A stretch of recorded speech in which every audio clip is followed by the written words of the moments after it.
Welcome to Case by Case. This is a podcast brought to you by Calum Chain and Luke Sadkovich of Zyla Floyd Sadkovich. Hello, Calum. Hi, Luke. How are you doing? I'm very well, thank you. How are you today? I'm good. We're breaking new boundaries with a SMA arbitration award today, which is always exciting. About time. Yeah. So for those who may not know the SMA, it's a Society of Maritime Arbitrators in New York, the key maritime industry arbitration forum in New York in the US. So exciting to be doing an arbitration award from the SMA. And it touches on a number of interesting issues. One in particular that we'll get onto is the difference in the award of costs in proceedings on either side of the pond. Over in England, it's almost assumed that costs will follow the award, absent sealed offers or some kind of penalty for not taking the right steps to try and settle the dispute or not following the pre-action protocol. The costs normally follow the award, but that's not necessarily the case in the US. And this case kind of opens the door on that conversation. It sure does. It also brings into spotlight some of the other differences between the SMA in the US and LMAA in England, for example. Number one, the arbitration award is fully published in the SMA. So we have the benefit of a full award as written, issued by the panel under the SMA.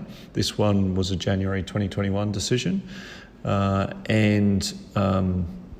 know the parties' names, we know who's involved, it's written out, like an award. It is an award, so that's useful. And this particular award that we're looking at today has had a challenge. So there was a partial final award issued, then it was challenged in court, and now has gone back to the original panel to decide the costs of the court challenge and whether those are recoverable or not. And I raise that because, and we've touched on this before in one of our other podcasts, that in England you can appeal an arbitration award unless it's been expressly agreed that you can't by the parties, but you can appeal on a point of law to the English High Court, whereas in the US you do not have a right of appeal, but you can challenge awards on certain points, but there's a very high threshold for those types of procedural challenges, as we will discuss today. So, Calum, do you want to give an introduction of the parties involved and the relevant facts for the SMA decision? Yeah, let's take it from the top. So this is a standard shipping dispute arising out of off specification bunkers. So you have the owners of the vessel, a company called Doric, who chartered the vessel out to Schuler Line Navigation Company, or SLNC, as they're referred to in the award. And under a time charter party, it's the charterers who put the fuel on board the vessel. Almost always, that's the allocation of responsibilities under almost every single time charter party. Is that charterers arrange for purchase and are the party responsible for putting the fuel on board.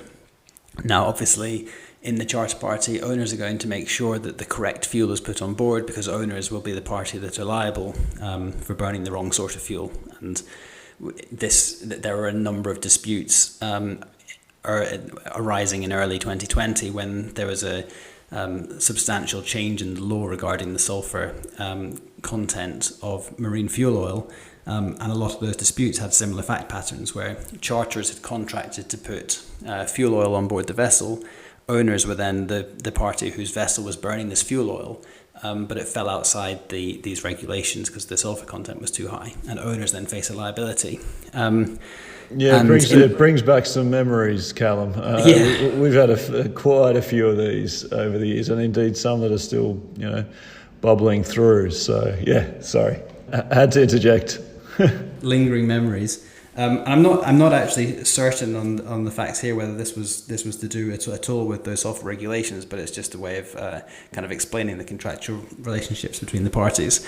I think this preceded. I think this was an earlier one. I think it was 2017. Just looking at the head note. So what's happened here is essentially the wrong fuel has been put on board, or fuel which is out of specification has been put on board, and owners are saying this fuel has caused us loss. And there are so many different ways that the fuel can cause damage to a vessel, can cause damage to different parts of the vessel. It's like if someone borrowed your car and your car runs on unleaded fuel and they fill it with diesel. You're obviously going to have some damage internally. So here we've got a situation where there's a claim between the owners, Doric, and SLNC, and SLNC then try and pass the claim on to the bunker suppliers. They say the bunkers that you supplied are out of specification, and another feature of the maritime industry that we see all the time is very short time bars in bunker supply agreements, and typically there are two. And I think we could probably talk about this for quite a long time. Like, we've been involved in a couple of cases. We won't digress, but we definitely could. Exactly, and they're broadly speaking, there are two. There's this notification time bar, and then there's a time bar to commence the actual action. And the notification one can be really short. We've seen these be 14 days, 30 days. To notify the bunker suppliers of a claim or of a problem with the quality of the bunkers, and then equally we've seen limitations on bringing in action for 6 months in the contract. Query whether that's something which can be upheld as a matter of US law. I know there are points on that we've taken in the past. But either way, a short time frame, not just to notify of a claim, but also to then actually commence the action, to start arbitration or to start the legal process. And in this case, that was essentially what happened. There's the first claim is brought from the owners against the charterers. The second claim is brought from the charterers to the bunker suppliers, and the bunker suppliers, eventually having been pulled into the dispute, get their claim sort of scored off early doors by an application to essentially strike out the claim on the basis that it's time barred, which they succeed on. And SLNC then challenged that award, upholding the time bar, on the basis that there's partiality of one of the arbitrators on the panel. Yes, and that then goes over to the US District Court, and Judge Kaplan gives a decision back in 2020 on this question of whether there was partiality of one of the arbitrators, and we can go into that a little bit more. I think there's some interesting takeaways there. In short, very high threshold for that type of challenge, and I think the judge acknowledged there were some issues in the case, but the challenger was not able to get to the high threshold required to have the award discharged. So the court then remanded or sent the question of whether the costs of the court proceedings, the court challenge, should be ordered or not back to the tribunal. And this panel, because this was only a partial final award, the panel remained in place to deal with the rest of the arbitrations, because it was a consolidated arbitration also with the owner and the charterer, not just with the supplier. And the bunker supplier brought an application for their costs in successfully seeing off the court challenge to the award. And this award that we're looking at today deals with the question of whether the supplier should be awarded their costs or not on the court challenge. Yeah, and I think from an English law perspective, the answer would be yes, almost certainly. They brought an application, the application failed, the other side incurred costs defending the application, and therefore they get their costs. It's never going to be 100% of their costs, but they're going to be able to claw back a substantial percentage of the cost that they incurred. And I was interested to see, and I'll be interested to kind of ask a few questions of you on this, Luke, that the arbitration, the tribunal went the other way here. They said that each party bears its own costs. And it seemed to me that they essentially came to that decision because they felt that the petition to vacate the original arbitration award, the kind of the attempt made to say that the tribunal were partial, or one member of the panel, I should say, in SMA was partial. It was not frivolous and it was not vexatious, and therefore the costs just fall as they lie. Yeah, I found the decision quite surprising, and I say that, and I'll explain what I mean by that.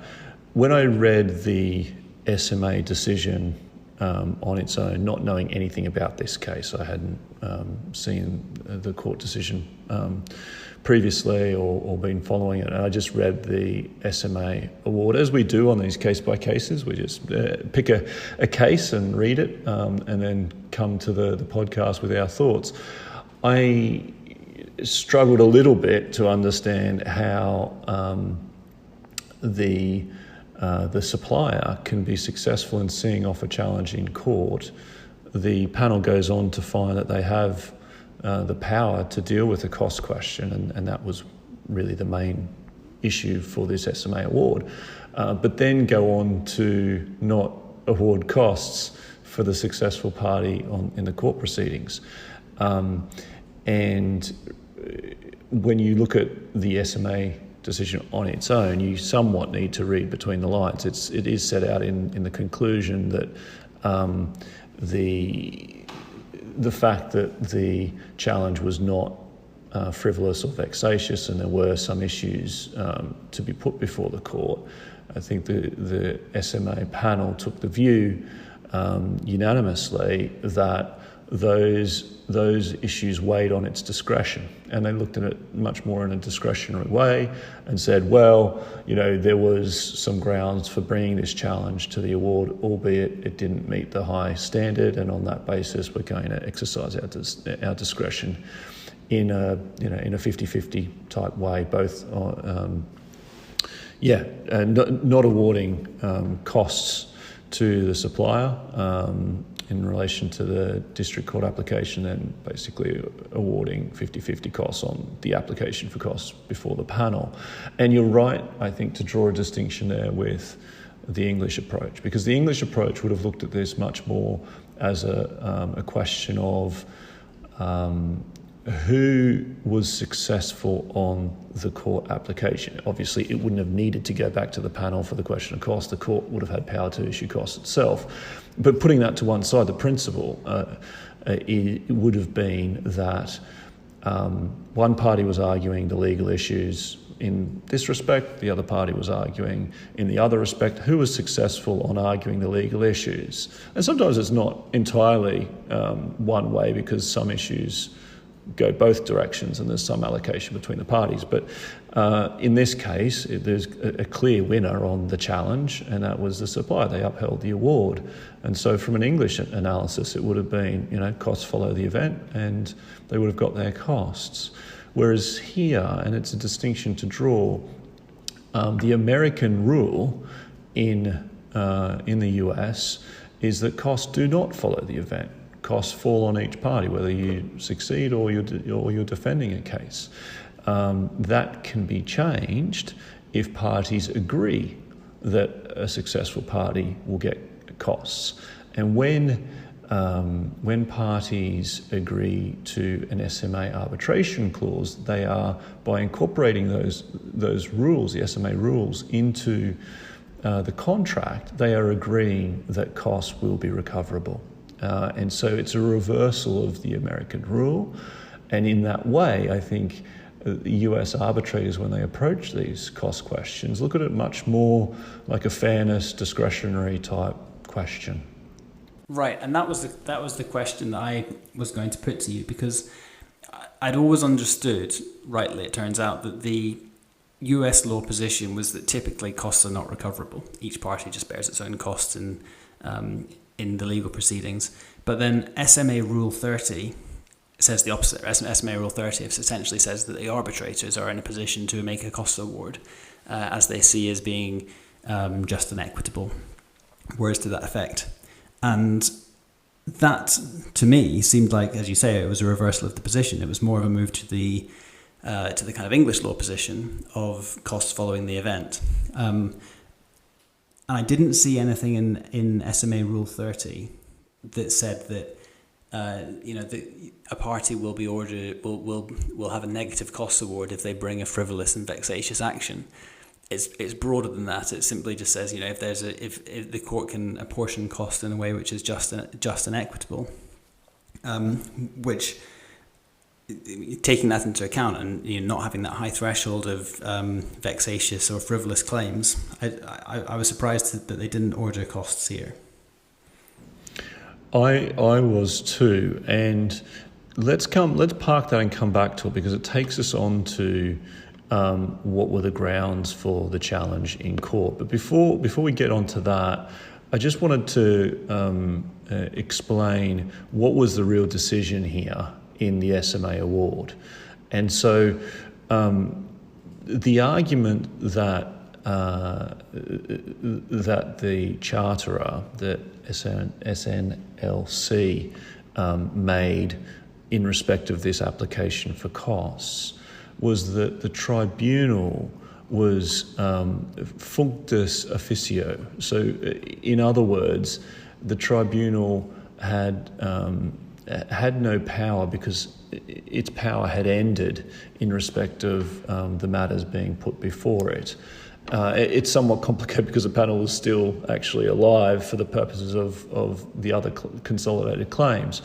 But as regards the time bar claim, the charter was arguing that, well, the court can't send this question of cost back to the tribunal because it really no longer exists to deal with that type of issue.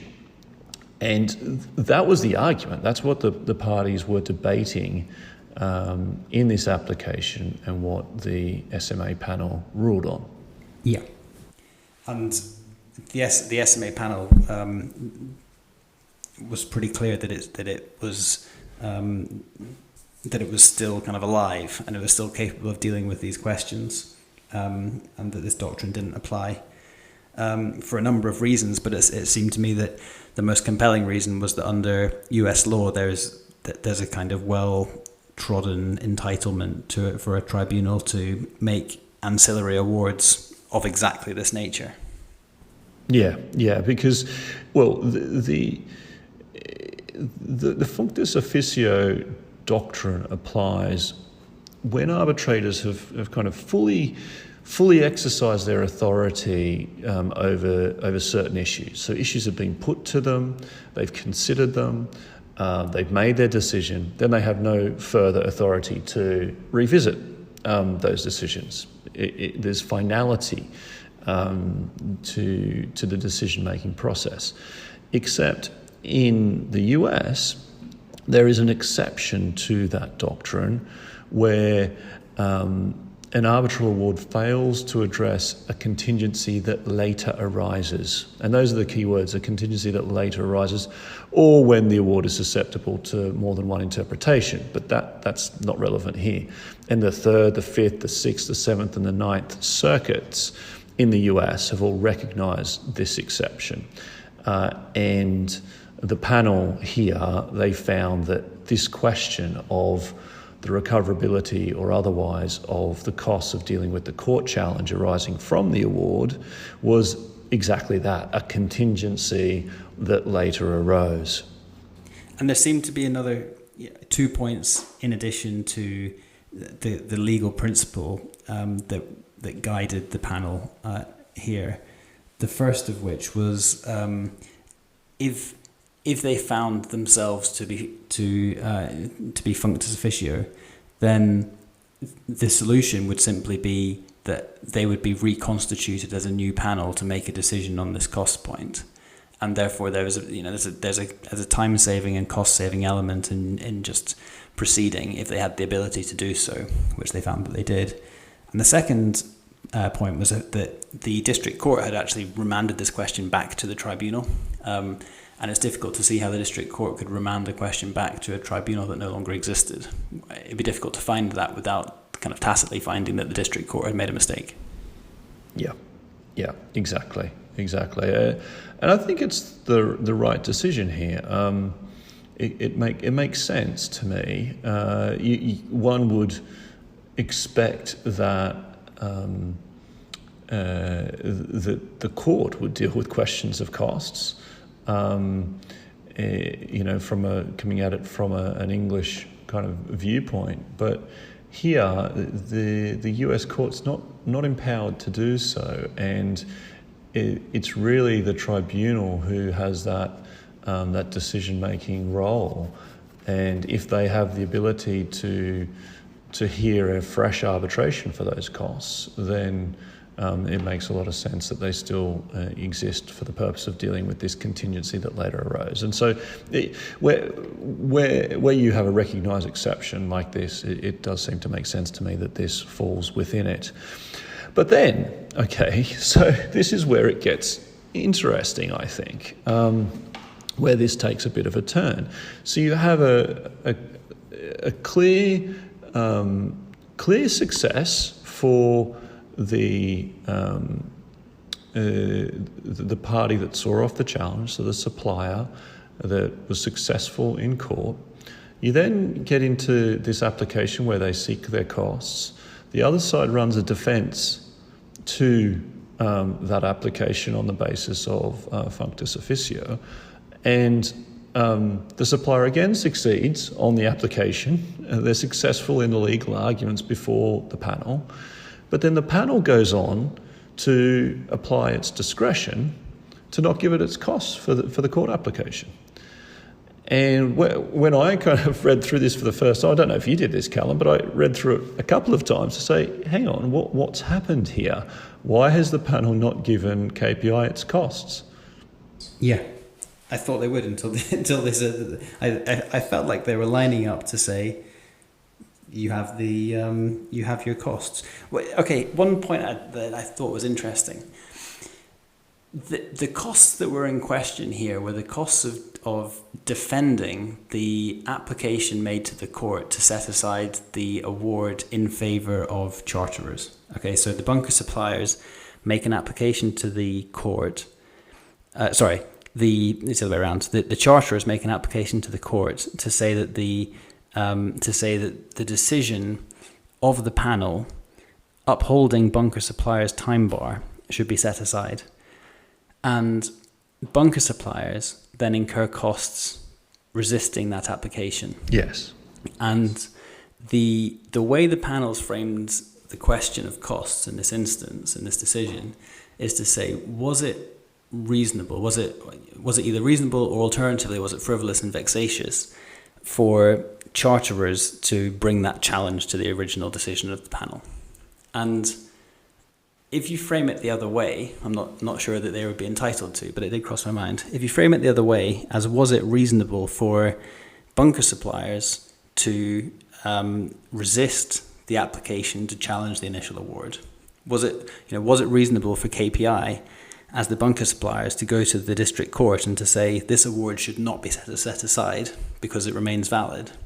Then you have an answer which is obviously yes. Those costs were obviously reasonably incurred because they won. But that's not the way that the panels looked at the question of cost. They looked at the question from the perspective of charterers and said, was it reasonable for them to challenge the award? Exactly, and that's why it's a surprising decision on its face, and we'll need to come on in a moment to the court decision. But I do think it comes from the overall American rule, and that there's this overriding presumption. It's what you deal with day in, day out in US court practice, that costs are not recoverable, except in the most extreme circumstances. And actually, when you're dealing with vexatious or harassment or frivolous type issues, that's when you get the ability to recover costs, absent any agreement. But we're not dealing with that here. We're dealing with a scenario where, through the incorporation of the SMA rules, the tribunal is expressly empowered to grant costs in a just and equitable way. And I've always understood that to mean, a success type recovery, whether it's a successful claim or a successful defence. But the way that they've approached it here is almost with the underlying influence of the American rule, even though they're not bound by the American rule in this decision. And it's exactly what you're saying. It means that they've approached it not by looking at who was a successful party on the application, irrespective of what we think of the equities of which party prevailed, but they're looking at it much more from the perspective of the charterers and whether it was just and equitable for them to have put that decision before the court. Yeah. And which I'd say you're welcome to try, but if you lose, then you have to pay the costs. I suspect that the English approach, the English law approach, is slightly more clean cut, and in a way it's slightly harsher and perhaps colder, in that the court essentially takes the view, or arbitration tribunals as well, under English law. It's almost as though they look at the question of, should this have been brought? Should you have done this? After the event, they look back and they say, should you have brought this case? Well, you lost, so no. So you need to pay the cost of the person that had to defend it. And this is why we have things like Part 36 in English proceedings, where you can say, you can make an early settlement offer, which is confidential until after the award comes out. But then you can turn around and say, well, actually, I offered you 80% of the claim. You refused it, and then ultimately the court awarded you 70% of the claim. So you shouldn't have brought it. From the point of me making the offer, you should not have continued the litigation. And it's quite a cold analysis, almost to say, well, from that point on, you were wasting everybody's time, and you have to pay for it. Whereas in America, it's almost like the costs of litigation are a part of the business world that these companies operate in. It's an expenditure that they may have to suffer, and unless they're really outrageously incurred, then it's just a risk of doing business. Yeah. Yeah, exactly. It's a curious one for me. I'm also mindful that that the panel is now considering or weighing in factors from a court decision that goes to questions of partiality or not. So it's not a straightforward position for the panel to be in deciding these kinds of discretionary issues. But where it went was in the challenge before the court. One of the arbitrators had previously acted for the supplier, and indeed at the time of commencement of this arbitration, when they were appointed, not in the arbitration related to the supplier, but in the owner charter arbitration, there was no connection with the consolidated arbitration, so the arbitration between the charterer and the supplier. So at that time, the arbitrator accepted the appointment, no disclosures needed, at least on the evidence, had no knowledge of the KPI claim. They had previously acted for KPI, but on the state of affairs in this arbitration, knew nothing about the KPI aspect to it. And then a year or two down the track, the arbitrator had acted for KPI on a claim, and then the arbitrations were consolidated. Disclosure statements had been issued by the two other arbitrators, and after the case in which the arbitrator was acting for KPI had resolved, then the arbitrator gave a disclosure statement, and challenges were made, and took the position that there was no partiality. And so when the partial final award was finally given on the time bar question, the charterer then went off to challenge the arbitrator's connection with KPI, pre and post the decision, on the basis that there was perceived partiality. Yeah, and the court dismissed it. The court didn't find that there was any partiality. That seemed to me like the right decision from the facts, but it did remind me, not that you need much reminding, of Halliburton and Chubb, the kind of defining case on an arbitrator's duty to disclose any possible partiality that came out at the very end of last year, more than 6 months ago now, in England, which dealt with very, very similar issues. Is it that long already? Halliburton is still being talked about by everyone. I seem to be getting an article about that a week still. Yeah, I think it was November 2020, so right, well into July 2020, and it's a long time on. But one thing which I thought was interesting in Halliburton and Chubb, and it merits its own full podcast, possibly podcast series. It's a long judgment, but the London Maritime Arbitrators Association intervened in the Supreme Court appeal to make the point that it's really common in maritime arbitration to have an arbitrator appointed as arbitrator multiple times in respect of the same dispute. And the reason for that is that we see these contractual chains where you have an owner who charters the vessel to a charterer, who then onward charters the vessel to another charterer, potentially onward chartering again. And where you have a dispute, often they kind of happen in back-to-back terms. And if the head owners appoint an arbitrator facing the kind of head charterers, then often the head charterers will appoint the same arbitrator further down the chain. And any broad decision from the Supreme Court about conflict of interest or about partiality or about acting in competing arbitrations would immediately cut across the most efficient way of dealing with these charter party chain arbitrations. And that was referenced in the leading judgment. The intervention of the London Maritime Arbitrators Association was referenced in the judgment of the Supreme Court. And the judgment did take particular account of that kind of unique maritime arbitration position.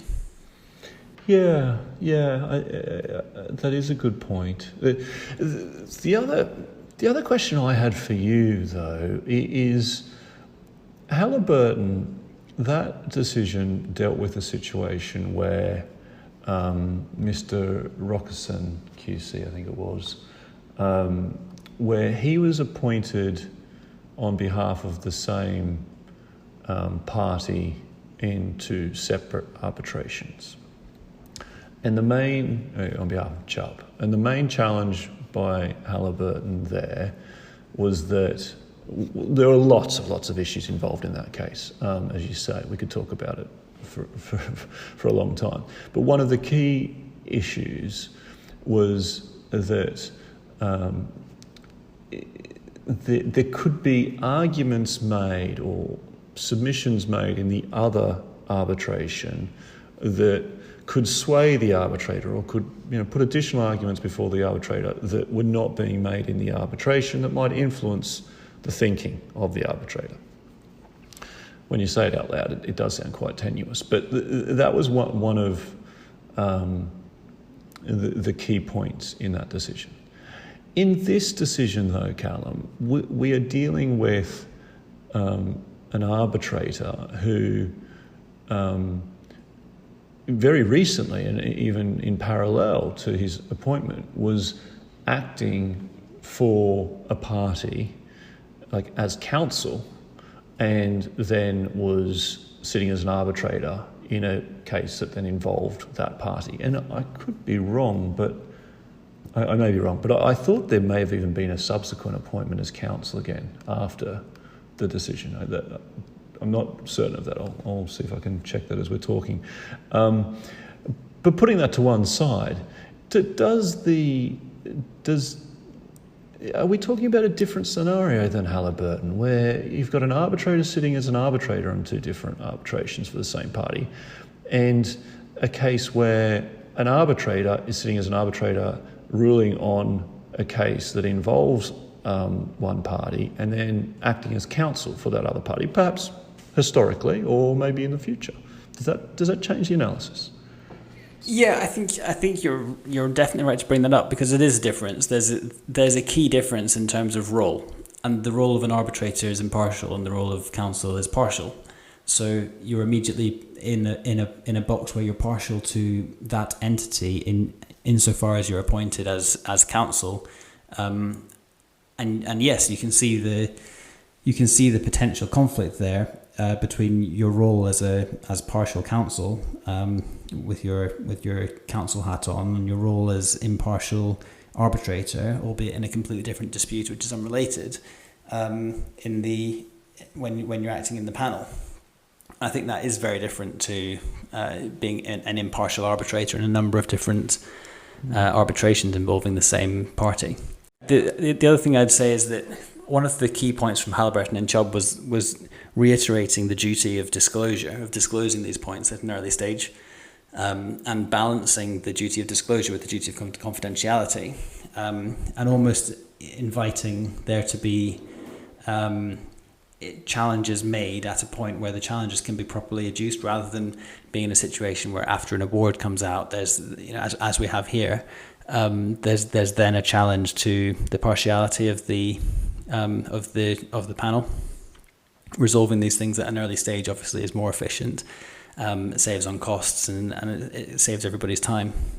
Yeah, exactly. And there's more of a custom of disclosing any potential type of issues in the SMA arbitration process than there is in LMAA, for example.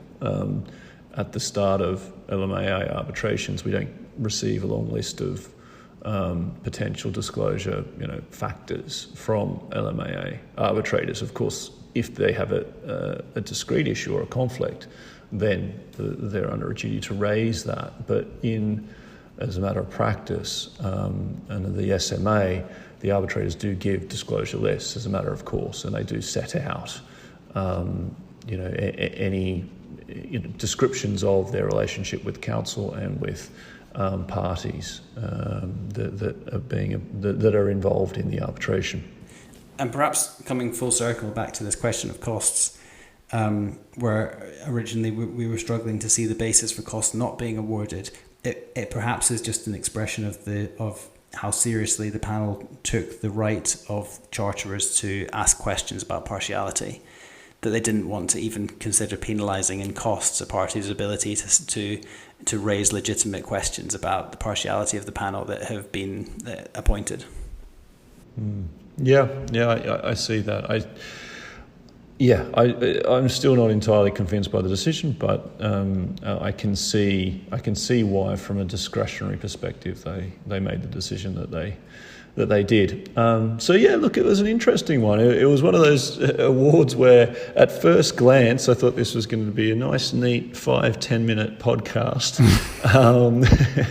Okay, that was optimistic with you and me talking about any topic, but it took us off into arbitrator partiality. We got Halliburton in there, and it allowed for a very neat comparison between the US and English jurisdictions, which, as many of you will know, is something that we specialise at our firm. So thanks, Calum. I really enjoyed that. Any final comments from you? Nothing else. Like you say, it was cracking. We really went in various directions. I didn't think 5-10 minutes, but I thought we'd have it wrapped up in 20. But a lot of scope for discussion and a lot of interesting points. And I guess the final thing is these points, when we're just talking about these procedural points, these kind of cost points,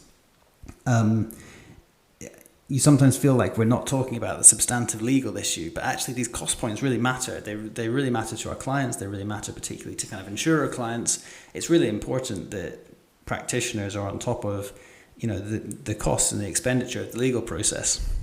For sure. This claim is a $92,000 claim being brought by the owner against the charterer, and then the charterer trying to pass that through to the supplier. And the costs for the court challenge, if I've got it right, it was $27,000. So I don't know, my rough maths on that, it's about 25-30% of the quantum, and they've not recovered that, in addition to having to wear their costs of arguing all of this before the SMA. So the successful party here has watched maybe close to half of the claim value they've incurred in having to deal with issues arising after the award, when they didn't bring on those issues. Those issues were brought upon them by an unsuccessful party. It does matter. It matters. It's a huge part of bringing these claims. It sure does. And lastly, but not least, thank you all for our listeners today. We are really grateful for your support and hope you're finding these podcasts interesting. Do keep following us, and our followership is growing, which we're delighted about. So hopefully this gives some value to your business or to your practice. Thanks again. Until next time, take care.